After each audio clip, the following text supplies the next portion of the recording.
أعوذ بالله السميع العليم من الشيطان الرجيم. بسم الله الرحمن الرحيم. أما بعد، yau insha Allahu za mu tunatar da kanmu saƙonni guda uku masu mahimmanci wa'inda ya kamata mu ɗabbaƙa su a cikin wannan wata na Ramadana. Saƙo na farko shine a wannan wata ya kamata mu yi ƙoƙari mu ga me muka cimma, me muka amfana da shi a wannan wata. Yau 6 ga watan Ramadan, hijiran manzon Allah sallallahu alaihi wasallam daga Makka zuwa Madina shekara ta 1446. Don haka a tunatarwa da za mu ma 'yan uwa musulmai a nan shine mu yi ƙoƙari mu ga me muka amfana da shi a wannan kwana 6 da suka wuce. Mun ba da zakka, mun ba da sadaka, mun yi azumi, mun yi karatun ƙur'ani da sauran ayyukan ibada. Mutum ya irga ya gani menene ya amfana da shi. Wa'innan kwana 6 sun riga sun tafi, ba za su dawo ba. To me ka amfana da shi a wannan kwana 6? Wannan saƙo na farko kenan. Sannan in baka amfana ba, baka yi wani abin alkhairi ba, kana da sauran kwana 24. Wannan lokaci ne da tunatarwa ne da za ta sa ka tashi tsaye, ka yi ƙoƙari ka ga ka cimma wa'innan abubuwan, ka yi abubuwan da Allah yake so a cikin wannan wata mai albarka. Sannan saƙo na biyu shine akasarin mutane suna tanadi ne ma kwana 10 na ƙarshe na watan Ramadan. To shawarata a nan ita ce, Allah yana ƙarfan addu'a a koyaushe. Don haka tun daga farkon watan Ramadana har zuwa ƙarshen watan Ramadana lokaci ne da za ka iya tashi ka yi tahajjud ɗinka, ka yi tsayuwar dare, ka roƙi Allah duk abin da kake da buƙata. Ba sai a 10 ƙarshe ba.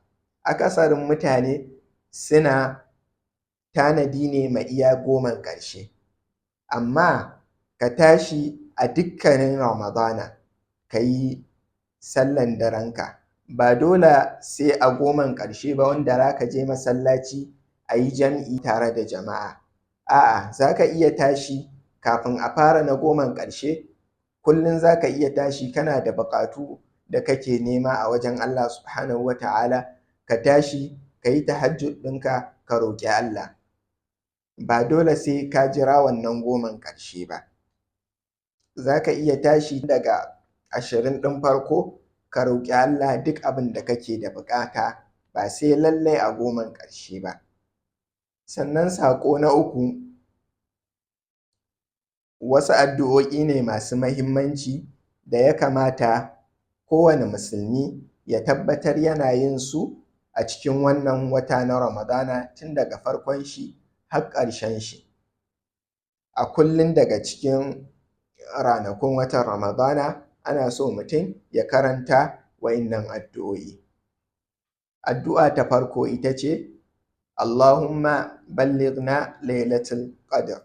Tunda a 10 ƙarshe kowa abin da yake da fata shine ya samu ikon yin ibada a daren lailatul qadr. Don haka sai mutum tun daga 20 ɗin farko ya fara roƙon Allah ya sa ya samu daman yin ibada a wannan 10 ƙarshe, kuma a wannan rana ta lailatul qadr. Allah ya sa muna daga cikin wanda za su samu daman yin ibada a daren lailatul qadr, kuma muna roƙon Allah ya karɓi ibadunmu da addu'o'inmu. Sannan addu'a ta biyu ita ce, Allahumma atiq riqabana minan nar. Allahumma atiq riqabana minan nar. Wannan ita ce addu'a ta biyu. Sannan addu'a ta uku ita ce, Rabbana taqabbal minna innaka antas sami'ul alim. Rabbana taqabbal minna innaka antas sami'ul alim. Wannan ita ce addu'a ta uku. Muna roƙon Allah ya ƙarfi ibadunmu a wannan wata, sannan ya ba mu ikon yin ibada a cikin wannan wata mai albarka. Ya ba mu ikon karatun Ƙur'ani da yin azumi da ba da sadaka da yin duk wani ayyukan alkhairi a cikin wannan wata. Muna roƙon Allah ya yafe mana kurakuranmu, abin da muka faɗa daidai Allah ya ba mu ladan shi, wanda muka yi kuskure Allah ya yafe mana kurakuranmu. Allah ya ba mu ikon yin ibada a wannan wata mai albarka, kuma Allah ya ba mu ikon ganin daren Lailatul Qadr da kuma yin ibada a cikin shi. Wassalamu alaikum wa rahmatullahi wa barakatuh.